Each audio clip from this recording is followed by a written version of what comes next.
ایک بار کا ذکر ہے، ایک گاؤں میں رحمت چاچا نامی کسان رہتا تھا۔ وہ محنتی تھا لیکن بہت غریب۔ اس کے پاس ایک چھوٹا سا گھر، چند بکریاں اور ایک مرغی تھی۔ ایک دن صبح جب وہ مرغی کا دانہ ڈالنے گیا تو اسے حیرت کا جھٹکا لگا۔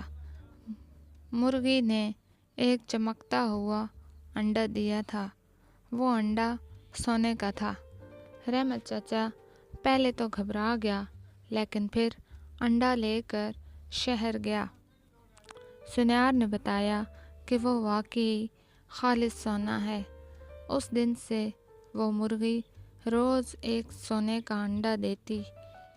چند ہی دنوں میں رحمت چاچا امیر ہو گیا۔ اب اس کے پاس بڑی حویلی، کئی ملازم اور بہت سا مال و دولت تھا، لیکن آہستہ آہستہ لالچ نے اس کے دل میں جگہ بنا لی۔ اس نے سوچا، اگر مرغی روز ایک انڈا دیتی ہے تو اس کے پیٹ میں بہت سارے انڈے ہوں گے، کیوں نہ سارے انڈے ایک ہی بار نکال لوں۔ لالچ میں آ کر اس نے مرغی کو ذبح کر دیا، لیکن اندر سے کچھ بھی نہ ملا۔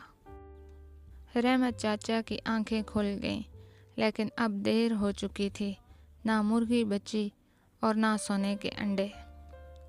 سبق: لالچ بری بلا ہے۔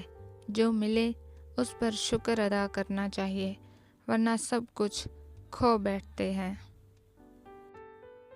اگر کہانی پسند آئی ہو تو ہمارے چینل کو سبسکرائب کریں اور اسی طرح کی مزید اخلاقی، جادوئی اور لوک کہانیاں دیکھنے اور سننے کے لیے بیل آئیکن دبائیں۔